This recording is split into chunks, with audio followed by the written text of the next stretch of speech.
Haleluya. Yesu ashimwe. Ndabaramukije mu izina rya Yesu, amahoro y'Imana abane namwe. Ntago mubyishimiye se?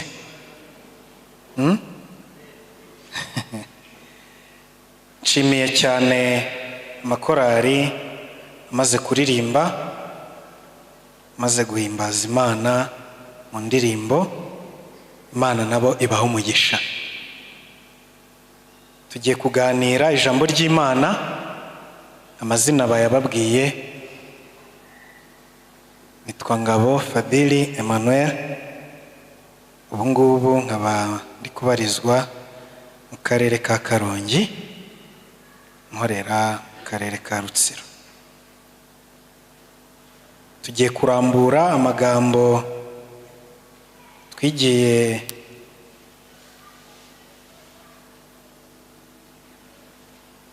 twigira ku birenge by'umukiza wacu Yesu Kristo. Amagambo ari muri iki gitabo cya Bibiliya. Ndasaba buri wese aho ari afate Bibiliya ayiyegereze.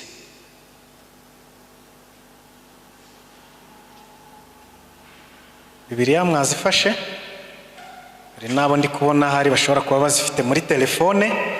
Birasaba yuko tujyana. Ndifuza yuko umuntu wese uri hano tugendana muri iki cyigisho. Ni gahunda y'amasengesho adasanzwe. Ese ibidasanzwe ubasha kubitandukanya n'ibisanzwe? Ese umutima wawe ubasha kwinjira mu bihe bidasanzwe? Nkuko mwabibonye, insanganyamatsiko iravuga ngo Imana ni umwuka. Imana ni umwuka. Reka duhombeke amaso dusenge. Imana Data wa twese uri mu ijuru, turagushimye cyane kubw'aka kanya keza uduhaye ngo turambure ibyanditswe byera byahumetswe nawe, izina ryawe rihabwe icyubahiro. Mwami Imana, ko bigaragara ni inyuguti twize mu ishuri, ariko iyo umutima ufite ubushake bwo kugushaka, izi nyuguti zihinduka mu ijambo ryawe. Ijambo ryawe rifite imbaraga zo guhindura, izina ryawe rishimwe. Mwami Imana, tuzi ko ubera hose icyarimwe. Iri teraniro naryo uririmo. Buri wese umuhe gufunguka intekerezo kugira ngo yumve umuri hafi, uganiriza umutima we. Shimwe kandi uhabwe icyubahiro. Tuzi ko uzi byose, imitima yacu ibyo yibwira byose urabizi. Haba hari uburyarya urabizi, haba harimo Uwiteka Imana ikomeye bitagutunganiye byose urabizi. Twabasha kubihisha abantu, ariko wowe byose urabizi. Mwami Imana, uduhe gusobanukirwa n'ubumana bwawe mu izina rya Yesu, amen. Eka turambure Bibiliya dusome muri Ezekiyeli. Ariko mwese turi kumvikana neza, nta mayeko? N'ab'inyuma turi kumvikana neza? Ezekiyeli igice cya 14, duhereye ku murongo wa 12. Twatangije indirimbo ya 266 ivuga ngo ibyo ushaka bigire gute? Nibibeho. Ezekiyeli igice cya 14 murongo wa 12 niho duhera.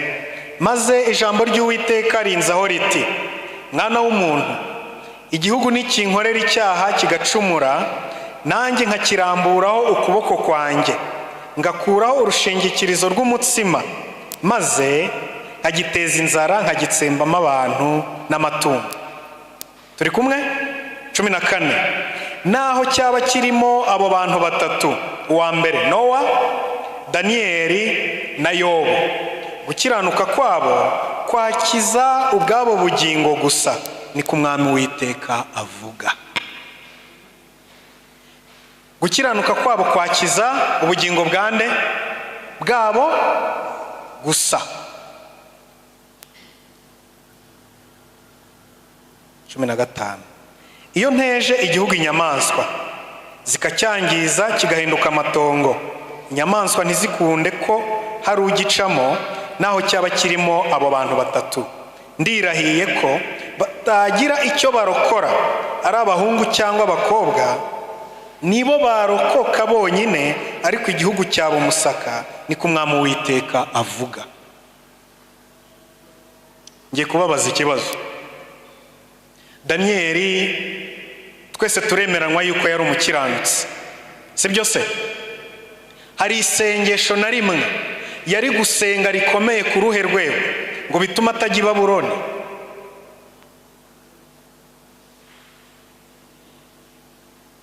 Rirahari?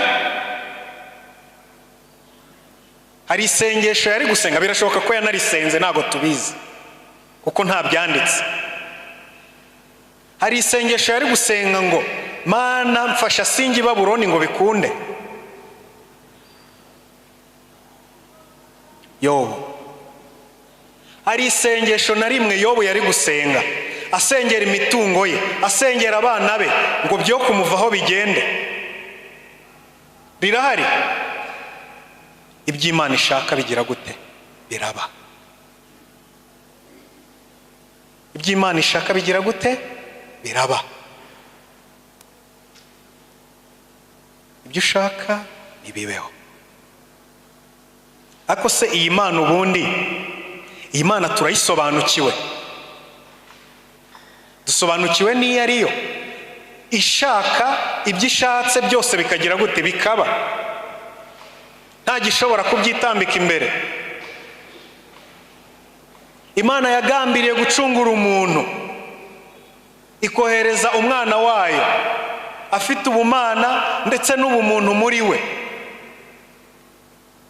bikageraho urugamba rwaye rukomeye ariko urubona imbere ye, agasenga ati Imana niba bishoboka iki gikombe kigire gute? Kindenge. Ariko bye kuba uko nshaka, ahubwo bigire gute? Bibuko wowe ushaka. Iki Imana yashakaga kwari ugucungura umuntu, byanze bikunze kiriya gikombe ntaho yari kugikwepera. Imana ishimwe yuko yihanganye kugeza ku munota wa nyuma, izina ry'Imana rihabwa icyubahiro. Iyo Mana rero ifite ububasha buheranije kuri urwo rwego niyo tugiye kuganiraho. Hari igihe mu minsi yashize, nk'uko n'abandi bagiye abagize ibyiza cyangwa ibibi, hari igihe babibona mbere y'igihe, mbere yuko biba. Hari igihe nanjye nasenze isengesho, senga isengesho ndi kuvuga ngo ibintu byigireyo, ariko icyo Imana yashakaga ntabwo nari kukibuza kuba, nubwo nari gusenga amasengesho ameze gute. Narasenze, ndasenga urwego ntigeze nsengaho muri ubu buzima, ariko Imana icyo yashatse nicyo cyagize gute? Nicyo cyabaye. Ntabwo ushobora kucyitambika. Iyo Mana ni iyihe? Iyo Mana imeze gutyo? Iyo tugiye mu itangiriro ntabwo turi buhasome, tubona Imana ivuga iti tureme umuntu agire ishusho yacu ase natwe. Adamu araremwa afite ishusho y'Imana, ariko iyo shusho y'Imana aza kuyiyambura, ahubwo yambara indi shusho y'umwanzi Satani. Icyaha kiba cyinjiye mu muntu, virusi y'icyaha iba yinjiye mu muntu, igenda ihanagura gake gake isura y'Imana mu mitekerereze ya muntu. Birakomeza tugera kuri Nowa, abantu bahinduka babi. Imana ifata plan B, ivuga iti abantu ndabona ibyo Adamu yigishije abana be biri kugenda bikendera. Adamu niwe wamenye Imana ku rwego ruhambaye kurusha abandi bose hano kuri iyi si, kuko yabayeho ubuzima butagira icyaha. Isura y'Imana igenda ihanagurika mu bantu, bageraho barashayisha. Imana ifata plan B, irimbura abantu bose, hasigara umuryango wa Nowa. Ubu twese dukomoka kuri Nowa nyuma y'umwuzure. Isura y'Imana n'ubundi nyuma ya Nowa iguma kugenda ihanagurika mu bantu. tugera kuri Aburahamu, Imana iramutoranya. Aburahamu ntabwo turi bumutindeho, reka tugere muri Egiputa, abana 12 ba Yakobo ndetse n'ababakomotseho bigishwa Imana Yakobo yabigishije, imyaka iragenda iba myinshi, iba 300 ndetse iragenda igera kuri 400. Ariko mbere yuko 400 igera, hari haravutse umwana w'umuhungu witwaga Mose. Uwo Mose yarezwe na nyina imyaka ingahe? 12. Arangije amushyikiriza umukobwa wa Farawo. Nasomye mu gitabo cyitwa Abakurambere n'Abahanuzi, aho Elina White avuga ngo Mose yarerewe ku birenge bya nyina, atozwa Imana, akajya abwirwa ati nubwo ubona hano hari kiriya kigirwamana na kiriya kigirwamana na kiriya byari bifite amazina atandukanye, ariko ziriya ntago ari zo mana. Hari Imana yacu, Imana isumba ibyo bigirwamana. Ari kiriya cyari gifite izina na kiriya gifite izina na kiriya gifite izina, byari byinshi bifite amazina atandukanye. Mose akura azi yuko Imana zigira iki? Zigira amazina.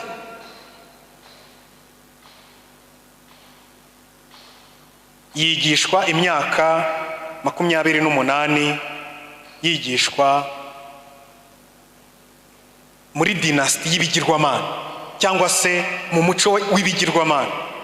Amaze imyaka 40, ubwo mbavuze 28 guteranya 12, ibintu yari yarize byose Imana iravuga iti uyu nguyu ntago nshobora kumukoresha.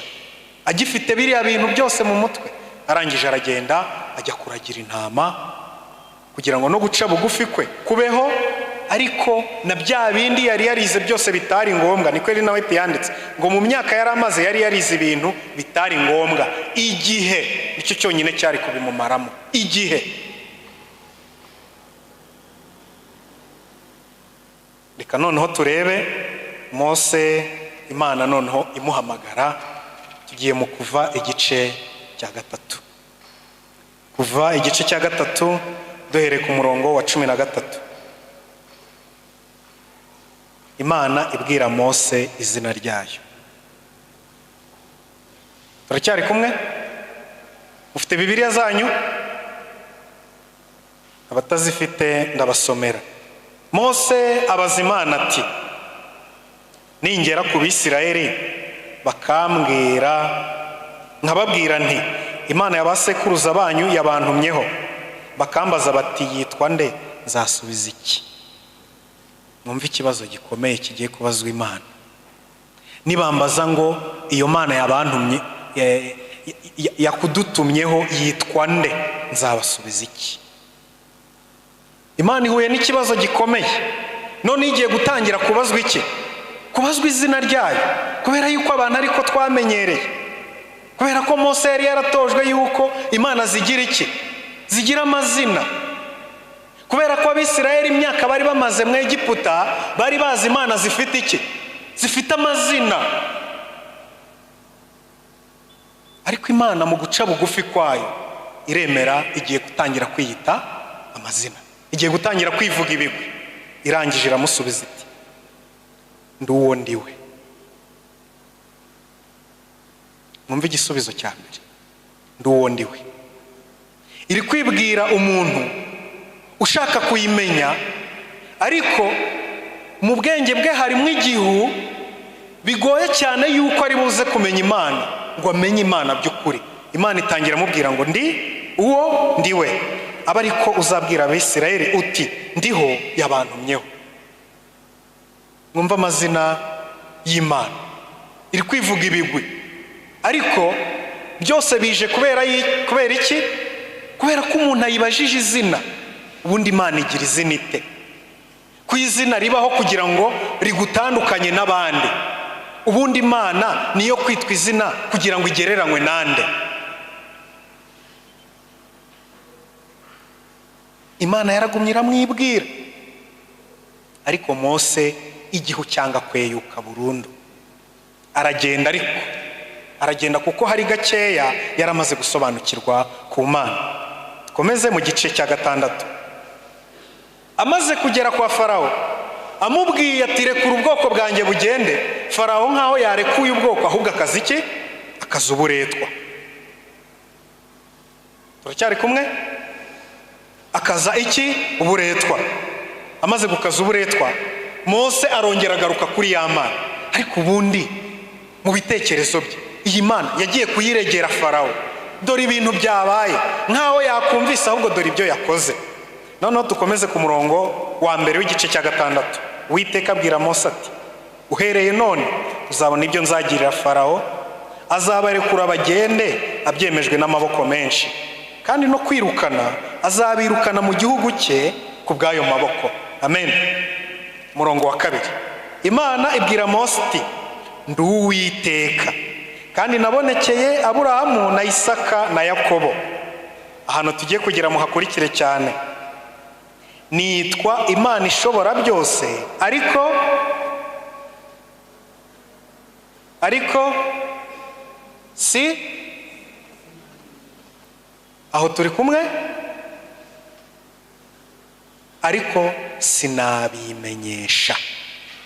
Imana ifite ikibazo yuko iri kwisobanurira Mose inshuro zimaze kuba nyinshi, ariko Mose akaba atari kuyimenya, atari kubasha kumenya ubushobozi n'ubuhambare cyangwa ubuhangange bwayo. Igize ikibazo, iri kubona yuko itagishoboye kwisobanurira kwisobanurira Mose.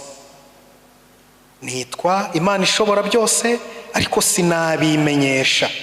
Nitwa iryo zina Uwiteka, kandi nakomeje isezerano ryanjye nabo ko nzabaha igihugu cy'i Kanani, n'ibindi bikomeza. Imana ikomeza kugirana ikiganiro na Mose.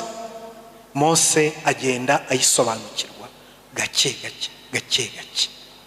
Imana nawe uyu munsi irashaka kukwibwira, irashaka kukwibwira ngo uyimenye, kuko turamutse dusobanukiwe n'Imana tukamenya Imana, reka mvuge ngo byose byajya ku mubirongo mu mibereho yacu. Tumenya Imana, tukamenya Imana, tutayigereranya n'ibigirwamana, tutayishakira amazina ngo ibe Imana yo gutanga ubukire, ngo ibe Imana yo gutanga amanota mu ishuri, ngo ibe Imana yo gutanga umugabo cyangwa umugore, ariko nitugera mu zindi kategori z'ubuzima ntibikiri Imana. Ngo uyite izina ushaka, ikakubera Imana y'imyambaro, ikakubera Imana y'ijwi ryiza, ikakubera Imana y'uko uzi kubwiriza neza, y'uko ufite eloquence, ikaba Imana igarukira aho ngaho, ifite izina ryihariye rimwe, ariko mu bundi buzima bwawe ukahashaka iyo Mana ukayibura. Ikaba Imana ishobora byose kuri wowe, ariko ntikubera Imana ikubabarira, kubera ko udashaka kuyisanga ngo ikubabarire. Nawe uyu munsi Imana irashaka kugira gute? Kukwibwira. Imana ifite ikibazo cy'uko idashobora kwimenyekanisha hehe? Ku bantu. Bivuze ngo hakeneye iyindi intermediaire, cyangwa hakeneye intumwa igomba kumenyesha abantu Imana iyo ariyo. Birikumvikana? Kubera ko Imana ifite ikibazo yuko itabasha kwimenyesha abantu. Ese iyo ntumwa yaba yarabayeho? Reka tujye muri Yohana igice cya 1.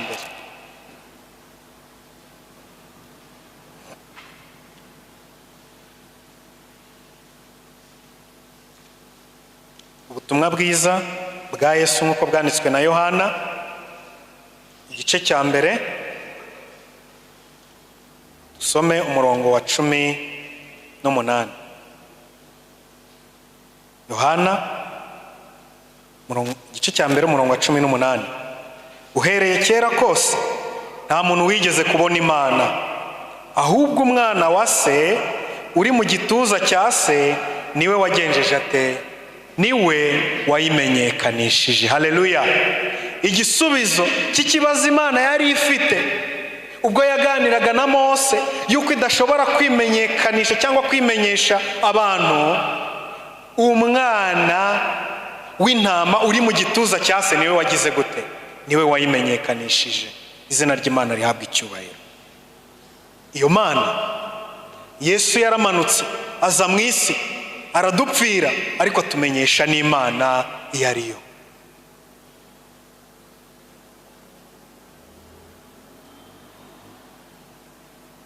Imana yo ubwayo ntabwo yabasha kukwimenyesha. Tugarutse inyuma gatoya mu Kuva igice cya 33, ntabwo turi buhasome. Muri icyo gice Mose yabwiye Imana, yari amaze kuyisobanukirwa ku rwego runaka, arangije arabwira ati Mana, nyereka ubwiza bwawe bugira gute, burabagirana. Imana irangije iramubwira ati ntabwo umuntu ashobora kundeba ngo agire gute, abeho, ahubwo nzaguhisha mu busate bw'igitare, hanyuma nkwereke hehe, mu mugongo, uzabona mu bitugu. Hano harimo ababyeyi, mu bitugu by'umubyeyi haba iki? Haba umwana. Haleluya. Mose icyo yabashaga kureba kugira ngo amenye Imana ni ukureba umwana uri mu bitugu by'Imana, by'umubyeyi. Yagombaga kureba kuri nde? Kuri Yesu, kugira ngo abashe kubona ubwiza bw'Imana. Uhereye kera kose nta muntu wigeze abona Imana, ahubwo umwana w'ikinege uri mu gituza cya se niwe wayimenyekanishije. Haleluya. Ese Yesu hari aho yaba yaradusobanuriye Imana? Umunsi umwe ubwo yavaga i Yudeya, mu ntara ya Yudeya, ababuzi ikarita ya kiriya gihe uko yari iteye, mu majyepfo hari Yudeya, hagati hari intara ya Samariya, hejuru yaho hari intara ya Galilaya. Abayuda rero kubera uburyo bangaga Abasamariya, bari bafite inzira bari baraciye ikebereza mu ruhande rw'iburyo, yatumaga bajya i Galilaya, mu ntara ya Galilaya, kuko naho hari hatuye Abayuda benshi. Bari bafite inzira banyuramo ariko badaciye Samariya. I Samariya niho hari inzira ya hafi, ariko kubera uburyo babanenaga ntabwo bifuzaga kuhaca. Umunsi umwe Yesu azamukanye n'abigishwa be aravuga ati tugomba guca hehe? Tugomba guca i Samariya. Aragenda, iby'inkuru y'umusamariyakazi murayizi muri Yohana igice cya 14, igice cya 4. Ageze ku iriba agira gute? Agira inyota. Arangije ajya ku iriba, ahasanga umusamariyakazi. Iby'ikiganiro kijyanye n'amazi y'ubugingo ntabwo ndi bubitindeho cyane, ahubwo mureke duhere ku murongo wa 16.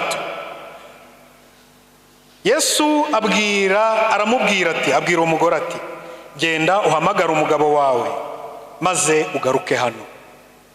Yohana igice cya 4 murongo wa 16 tugeze ku murongo wa 17. Umugore aramusubiza ati nta mugabo mfite. Yesu aramubwira ati uvuze ukuri yuko udafite umugabo, kuko wari ufite abagabo 5, n'uwo ufite ubu si uwawe.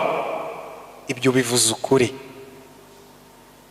Yesu asoma mu mutima w'umugore, amenya yuko yari afite abagabo 5, ariko unsa akaba afite undi, ariko nawe atari uwe, mu mwanya ari bugende.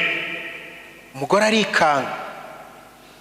Umuntu uzi abagabo nahoranye nabo mu bihe byashize, akabaza umugabo turi kumwe kandi nawe akaba avuga ko atari uwanjye, ni muntu ki? Uwo mugore aramubwira ati databuja, menye yuko uri umuhanuzi. 20. Ba sogokuru bacu basengeraga kuri uyu musozi, namwe mukagira ngo i Yerusalemu niho hakwiriye gusengerwa. Mwumve ikiganiro uburyo uyu mugore atangiye kukiyobya. Imana irimo iramurondora umutima, ariko atangiye kuzana inzitwazo, atangiye kuzana ibyo kuyobya ikiganiro kugira ngo Imana itaguma kumurondora hehe? Umutima we. Si ikibazo gikomeye?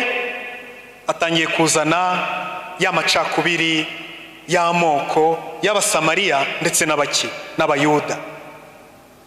Ba data basengeraga Imana kuri uyu musozi, namwe mukagira ngo Yerusalemu niho hakwiriye gusengerwa. ntago ndasubira mu mateka ya Yerobowamu,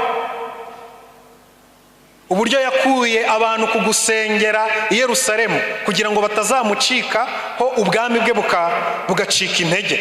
Ntabwo turi buyasubiremo. N'uburyo yabasengeye, yabashingiye ibigirwamana byo kujya basenga, n'uburyo yaberetse umusozi bagomba kujya basengeraho witwa Gerizimu. Umurongo wa 21, Yesu aramusubiza ati, mugore nyizera, igihe kizaza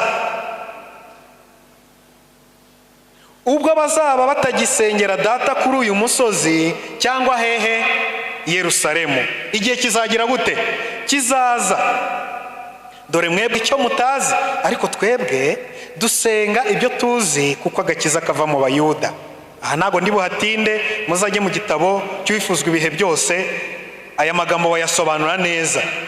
Ariko naha nshaka ko dutinda cyane, umurongo wa 23 na 24. Ariko igihe kiraje ndetse kigize gute? Yabanje aramubwira ngo igihe kizagira gute? Kizaza, abishyira mu nzagihe. None hano aramubwiye ngo igihe kiraje ndetse kigize gute? Kirasohoye. Hagiye kuba iki? Kiraje ndetse kirasohoye. Ubwo abasenga by'ukuri basengera data mu mwuka no mu kuri, kuko data ashaka ko bene abo ari bo bagira gute? Ari bo bamusenga. Usenga Imana gute?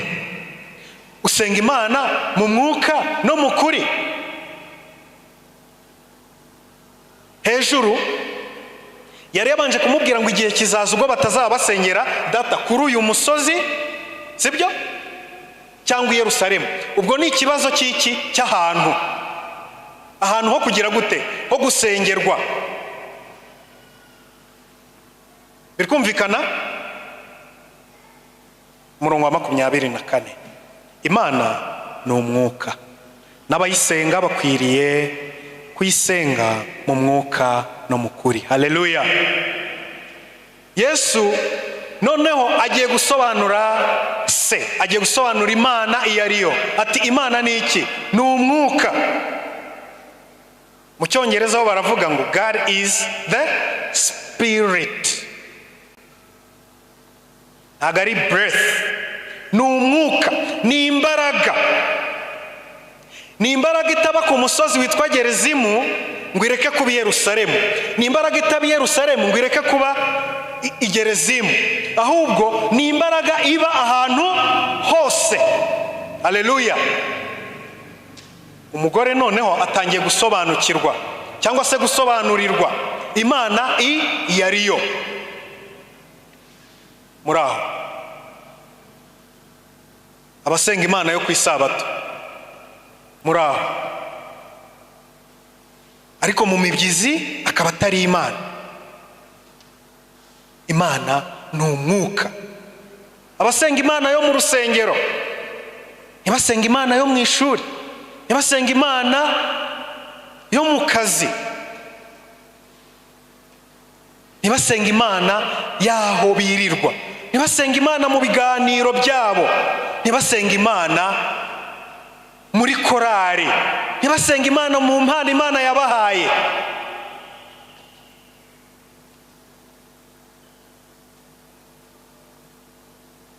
Imana ni umwuka, Imana ni imbaraga. Mu Cyongereza bagakomeza ngo those who worship him. Bityo abayiramya, Imana ni imbaraga, bityo n'abayiramya bakwiriye kuyiramya mu mwuka no mu kuri. Kuramya Imana ntabwo ari ugupfuka muri gusenga gusa. Kuririmba birimo? Yego. Kubwiriza birimo? Yego. Ese mu kazi kawe uganiriza, ufasha bagenzi bawe, nabyo ni ukuramya Imana? Yego. Abaramya Imana bakwiriye kuyiramya mu kuri ndetse no mu ki? No mu mwuka. Ese ukuri ni ukuwe? Ni ukuri kw'ijambo n'ijambo ry'Imana.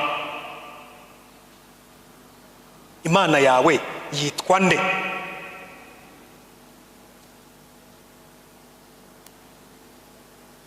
Imana yawe yitwa nde? Ese usenga Imana ukumva mwegeranye koko? Reka tujye mu Byakozwe n'Intumwa. turebe Pawulo nawe uburyo yavuze Imana nyuma yo gusobanukirwa, nyuma yo guhishurirwa. Ese we yarazi Imana ate? Byakozwe n'Intumwa igice cya 17. Ni isomo nkunda cyane. Ubwo mperuka ahantu hari umuntu umwe mu minsi ishize wansekeje arambwira ngo hitwa mu mva y'abazima. Aho hantu narindi nasomye aha hantu tugiye gusoma, nari nsanzwe mpazi ariko nkagira ngo nibwo ndi kugira gute, ndi kuhabona. Imana niyo turi kugira gute, niyo turi kuvuga. Imana irashaka kukwibwira, ikakwibwira ko ariyo mu rusengero, ikakwibwira ko ari ahantu hose, kandi yuko ikwiriye kuba Imana yawe iteka ryose. Twaba turya, twaba tunywa, cyangwa dukora ikindi kintu cyose, tugikorere guhimbaza Imana. Nuko Pawulo ubwo yari i Atene mu Bugiriki, aganiriza abanyabwenge baho. Duhere ku murongo wa 22 w'igice cya 17 byakozwe n'Intumwa. Nuko Pawulo ahagarara hagati ya Areyopago aravuga ati, bagabo b'Abanyatenayi, mbonye muri byose ko mukabije kwibanda ku by'idini. Ubwo nagendagendaga nitegereza ibyo musenga, nasanze igicaniro cyanditsweho ngo icy'Imana itagira gute, itamenywa. Nuko iyo musenga mutayizi, niyo ngiye kugira gute, niyo mbabwira. Haleluya. Iyo musenga mutayizi. Wowe iyo usenga urayizi? Imana usenga urayizi? Birashoboka ko uyizi, ariko niba utayizi uyu munsi irashaka kukwibwira. Haleluya. Kingura umutima wawe wumve ijwi ry'Imana rivugana nawe. Pawulo ubwo yagendaga abona hari ibigirwamana byinshi, ariko abagira iki kuko bari abanyabwenge. Mbere yuko dukomeza hari irindi somo turasoma, kuko bari abanyabwenge bakunda gucukumbura cyane, ariko badashaka kwemera Imana. Baravuze bati, iyi Mana ni y'uburumbuke, iyi Mana nitanga urubyaro, iyi Mana nitanga akazi, iyi Mana nikora ibi. Bakagenda bazita amazina, ariko barangije bagira ka kantu k'ubwenge. Baravuga bati, ariko nubwo ibi bimeze gutya, hari indi Mana tutazi iri hejuru y'izi Mana.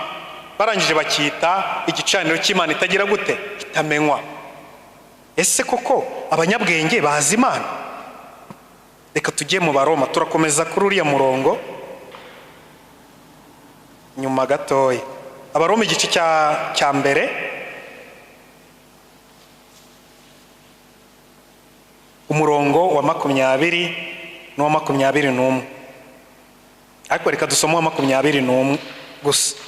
Ngo kuko ubwo bamenye Imana batayubahirije nk'Imana, habe no kuyishima, ahubwo bahinduka abibwira ibitagira umumaro, maze imitima yabo ihinduka ibirimarima, icura umwijima. Oya, reka dusome umurongo wa 19, niwo nshaka cyane. Duhere ku 18.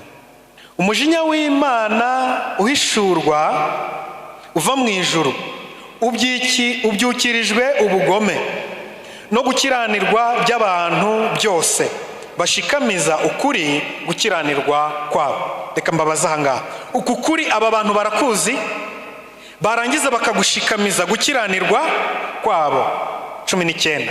Kuko bigaragara ko bazi Imana akaba ari ubwayo yabahishuriye ubwo bwenge. Haleluya. Abanyabwenge bose uhereye kubagira iki nababwiraga mu kanya, bazi Imana, ariko gukiranirwa kwabo bagushikamiza uko kuri ko kumenya Imana, bigatuma bagira gute, bayoba bagahinduka ibirimarima. Ngo kuko bigaragara yuko bazi Imana. umurongo noneho dukomeze muri 17 byakozwe n'intumwa,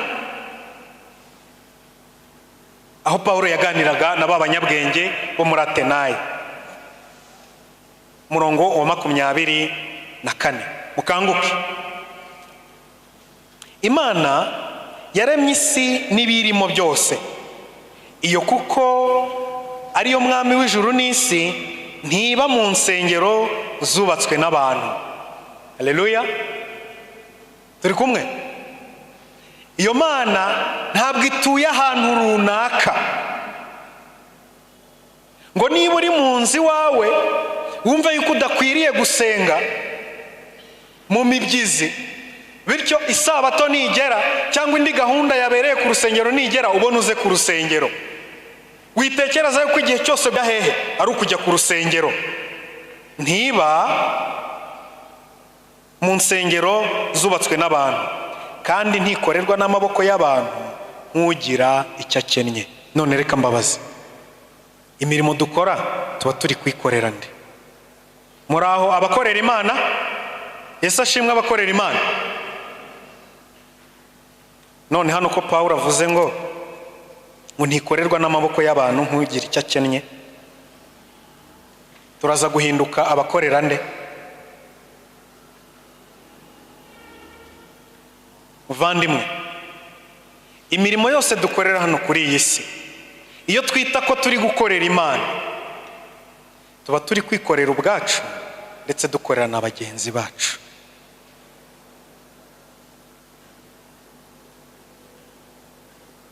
Imana ishatse abayikorera kandi bakiranutse, ifite abamarayika bagira gute? Bakora umurimo wayo. Ariko kubw'inyungu zawe no kubw'inyungu za bagenzi bawe, Imana yagushinze inshingano runaka. Uri umuririmbyi, uri umudiyakoni, uri umuvugabutumwa mu buryo bumwe cyangwa ubundi. Ibyo ngibyo ni kubw'agakiza kawe ndetse n'aka bagenzi bawe. Dukwiriye kubaho dukorera abandi ndetse natwe ubwacu tugira gute? Twikorera. Ntikorerwa n'amaboko y'abantu nk'ugira icyo akennye, kuko ariyo yahaye bose ubugingo no guhumeka n'ibindi byose, kandi yaremye amahanga yose y'abantu bakomoka ku muntu umwe, ibakwiza mu isi yose. Ni nayo yashyizeho ibihe by'imyaka ko bikuranwa uko yabitegetse, igabaniriza abantu ingabano z'aho batuye. Nasomye mu Itangiriro igice cya 10 umurongo wa 25, mbona hari umubyeyi ntari kwibuka wise umwana we Pereg mu ruhererekane rw'abakomotse kuri Nowa. Handitswe ngo kuko ari cyo gihe isi yagize te yagabanirijwemo. Tubona mu irema Imana yuko yatandukanyije amazi ikayatandukanya n'iki? N'ubutaka. Siko bimeze? Ubutaka bwaragiye bujya hamwe, ariko bigeze mu mwaka ntazi, Imana igira gute? Ishyiraho ingabano. Amerika iyohereza hirya iriya, burengerazuba ni iriya hari simbizi.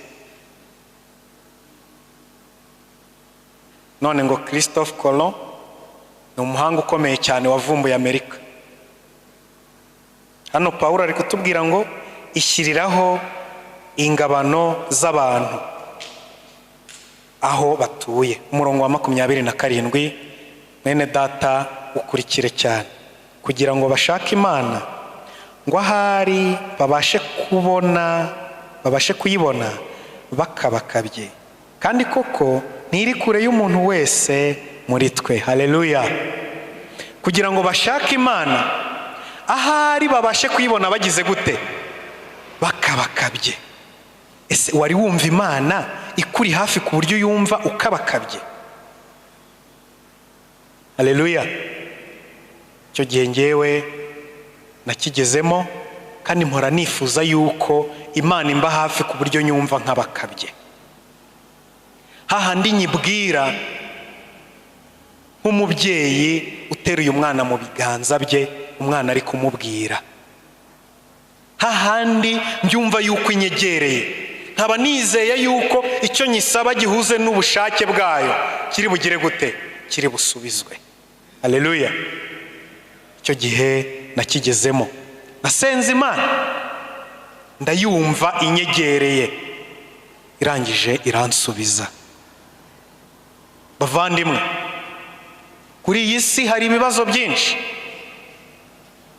hari ibyo duhura nabyo byinshi bitandukanye, ariko Imana iratubwira ngo munshake muzambona nimunshakana umutima wanyu wose.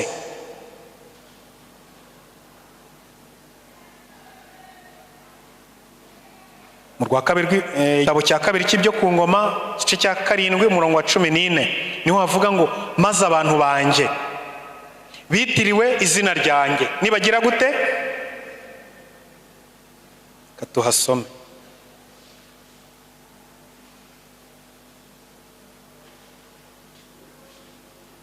Maze abantu banjye bitiriwe izina ryanjye nibicisha bugufi bagasenga, bagashaka mu maso hanjye, bagahindukira bakareka ingeso zabo mbi, nanjye nzumva ndi mu ijuru mbababarira igicumuro cyabo, mbakirize iki, bakirize igihugu. Haleluya.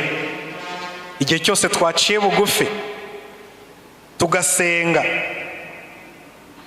tugahindukira tukareka ingeso zacu mbi, Imana izatwegera tuyumve tugize gute, dukabakabye. Nawe uyu munsi Imana irashaka kukwibwira. Imana ni umwuka, Imana ni imbaraga, kandi ishaka yuko abayisenga bose bayisenga mu mwuka na hehe no mu kuri. Ujya ugira umwanya wo kubumbura ngo umenye ukuri kw'ijambo ryayo? Niba udafite uwo mwanya se wasenga gute? Ese umwuka n'ukuri biratandukanwa? Hoya, biragendana. Niba utazi ukuri n'umwuka ntawe.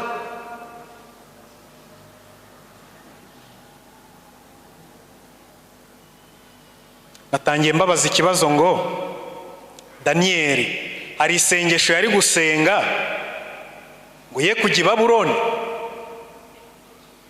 twabonye ko ntaryo.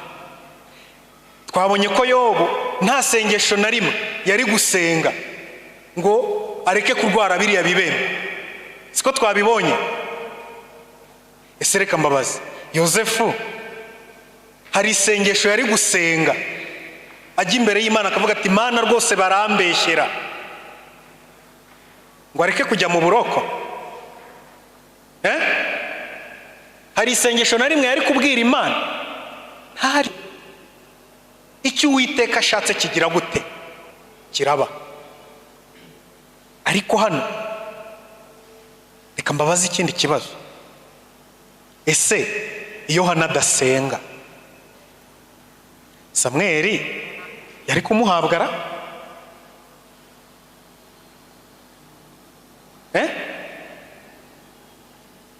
Iyo Hana anyurwa nuko ari ingumba akabyakira akituriza, Imana niyo yabyemeye, Samweli yari kubaho aciye kuri Hana? Yenda yari kuvukira ahandi, ariko ntabwo yari kuba uwa Hana.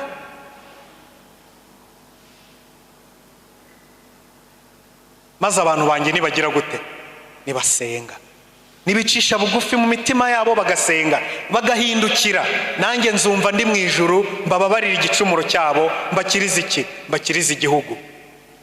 Ibyo Uwiteka ashaka biraba. Ariko hari myinshi Uwiteka ashaka kuduha, ariko ategereje ko tugira gute, ko dukingura inzira yayo. Iyo nzira nta yindi.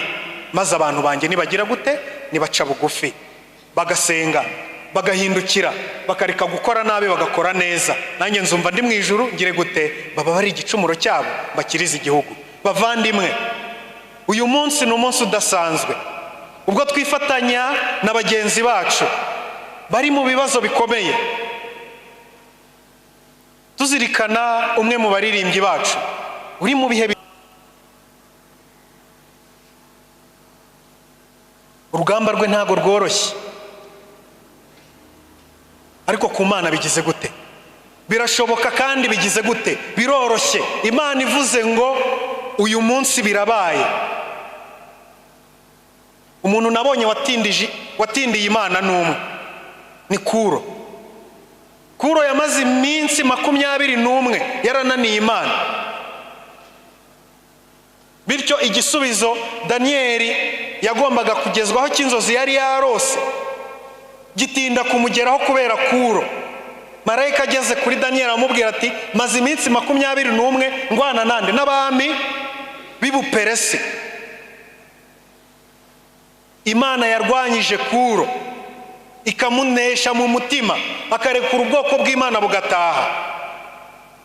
Iyo Mana amaze kubabwira, iyo Mana Yesu yaje akadusobanurira, ibasha gukora ibitangaza twebwe tutatekereza, ibasha gukora ibitangaza abantu babona yuko bidashoboka, ibasha gukura abapfuye mu mva zabo.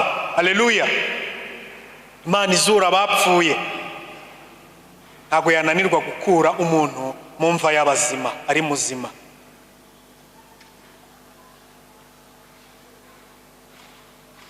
Iyi minsi mureke duce bugufi, dusengere abavandimwe bacu bafite ibibazo. Mbere na mbere nk'uko nababwiye yuko tudakorera Imana, ahubwo dukorera twebwe ubwacu, twikorera ubwacu ndetse tugakorera na bagenzi bacu. Urasabwa gusenga mu mutima wawe, urasabwa guca bugufi, ugahindukira, ukareka ibyo wibwiraga, ukajya mu nzira nziza, noneho ukagira icyo usaba Imana. Imana yiteguye kugira gute? Yiteguye kugikora. Mu izina rya Yesu birashoboka. Reka dushime Imana yuko yumva amasengesho yacu. Reka dushime Imana yuko n'aka kanya nsaba buri muntu wese kugira ngo duhuze umutima. Iyo Mana tumaze gusobanukirwa kandi tuzaguma gusobanukirwa igishaka kuguma kutwisobanurira, igishaka kuguma kutwimenyesha. Reka mbasabe kugira ngo iyo Mana abe ariyo dusenga, tuyisenge mu mwuka no mu kuri. Ubwo tugiye gukora umurunga w'amasengesho, dufite ibyifuzo bitandukanye, ibijyanye n'uyu murimo baraza kubitubwira, ndetse n'ibijyanye n'icyifuzo nyamukuru dufite cyo gusengera umuvandimwe wacu. Mu kwizera nidusenga muri ubwo buryo nk'uko Imana yatwimenyesheje yuko ariko tugomba kuyisenga, Imana iraza gutanga igisubizo byanze bikunze. Kandi ntabwo ari imbaraga z'amasengesho yacu twebwe tuzaba twasenze, ntabwo ari twe tuzabyitirirwa. N'ubundi Imana nibikora tuzahagarara hano tugire gute? Tuyishime. Haleluya. Ndi kwiyumvamo ibyishimo byinshi duhagaze hano turi gushima, turi kumwe n'umuvandimwe wacu. Ese nawe ibyo byiringiro urabifite?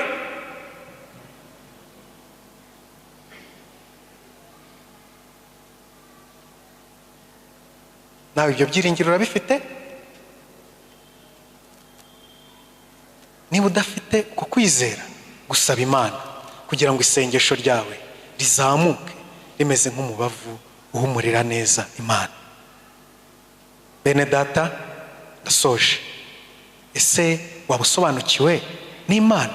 Ese Imana yaba yakwibwiye?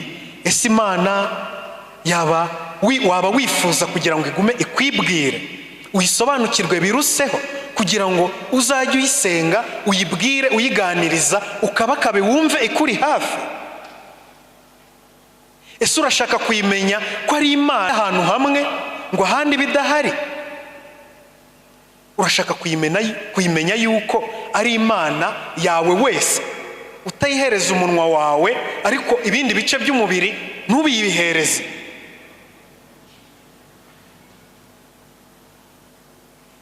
Hari umwigisha mu minsi yashize yaratubwiye ngo Imana ishaka byose cyangwa zero.